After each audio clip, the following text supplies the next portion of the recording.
It is August 1st, and so it's time for an update on what we did in July. And the answer is a lot.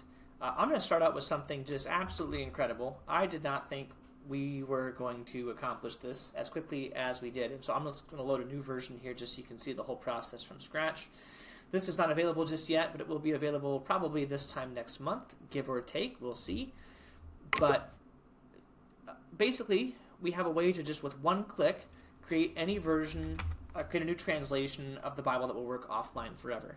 So if you don't know, we have an API, bible.hello.ao.org.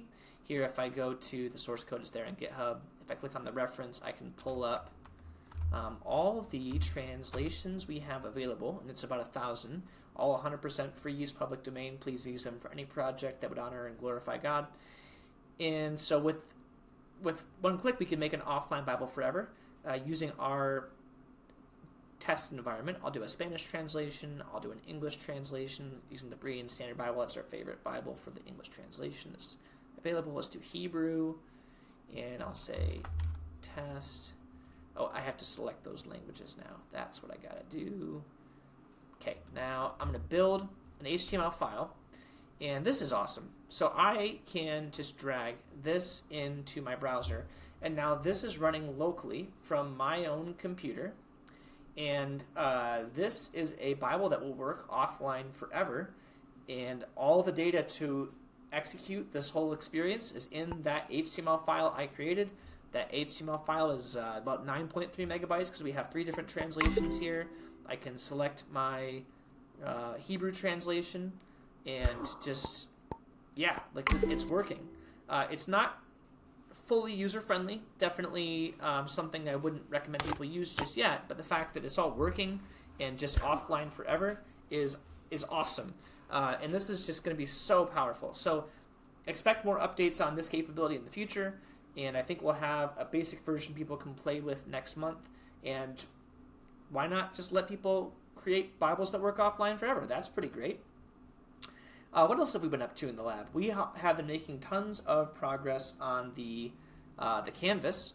The Canvas is our 3D experiential authorship environment for the scriptures. We have prior versions where you can pull in words as a bot. Well, here, I'll show you a prior version so you can see what I'm talking about. That's going to make a lot more sense if you see that.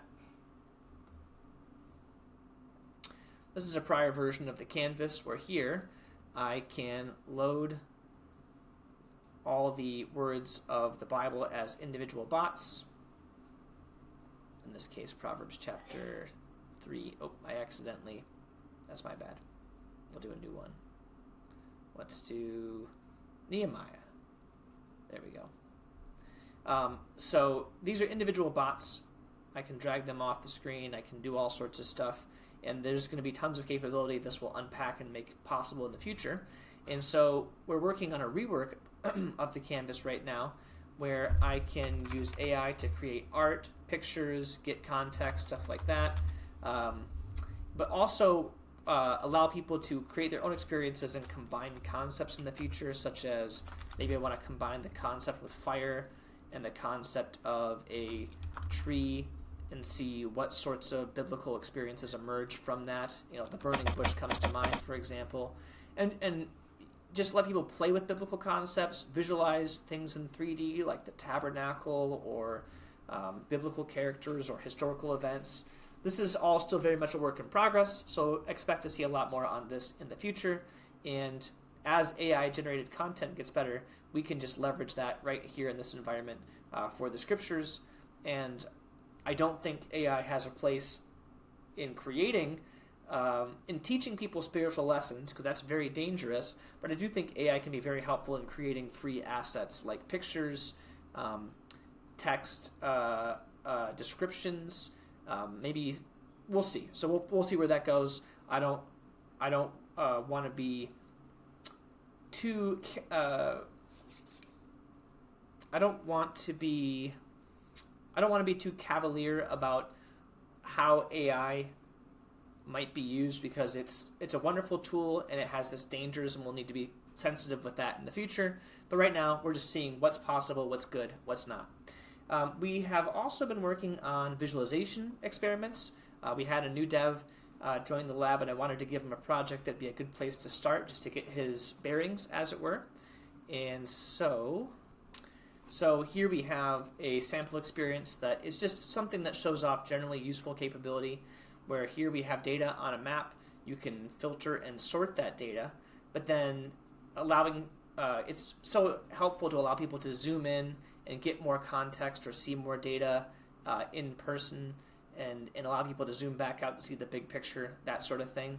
So this is just a little prototype playing with those sorts of ideas. This is all sample data. It's all meaningless, but hopefully it's helpful as a concept piece. What else have we been doing? Let me pull up this. Well, the page is a work in progress. We'll have a lot more to come there too. If you haven't tried out the page, you are welcome to do so. There is a demo at the bottom of the website now that will take you to a prior version of the page. This is just a demo. It is experimental. We're not suggesting anyone use this for any purpose just yet.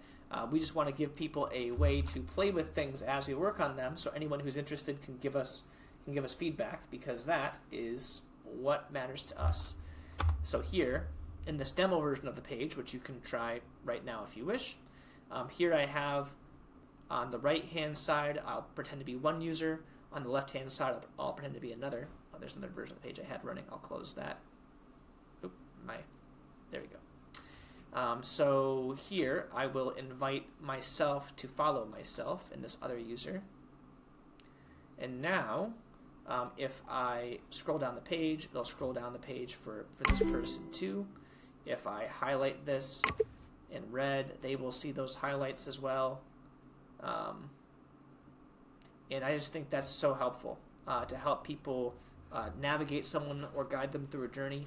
I think in the future it'll be amazing to have AI-generated guides through the Bible, where, like, for example, I might want John Calvin to an AI John Calvin bot to guide me through stories that meant a lot to John Calvin in history, or perhaps, and then highlight and say, hey, this verse meant this to me, that verse meant this to me, and here's the books I wrote upon, that sort of thing.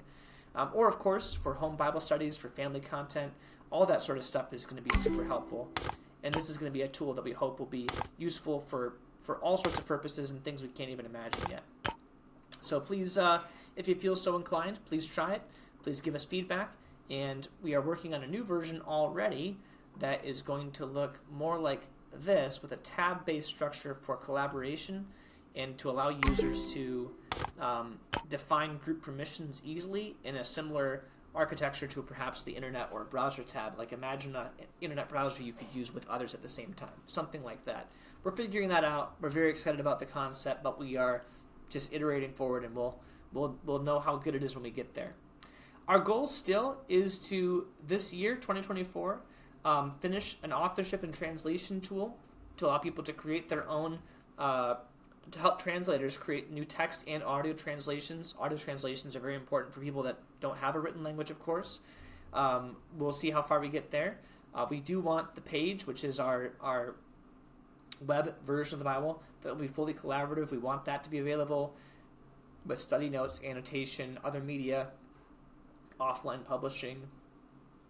We want to make easy authorship tools to help people create reading plans, to help people create all sorts of stuff. Oh, speaking of which, we did actually finish our reading plan tool. Well, not finish. We finished our first functional version that we will remake in the future as we get there. But for now, you can use this tool to make any reading plan that you want to make. My favorite reading plan that I have always wanted, let me know if this is something that you care about, is I love to do, I don't want to do chronological. Actually, I want to do a Hebraic reading plan, which uses the Tanakh. If you don't know, the Tanakh is the exact same content of the Old Testament. It's just in the order that Jesus and his disciples were familiar with in their day. It's the exact same books of the Bible. It's just a different order. And so I always love to read that order of the Bible because I think that's fascinating.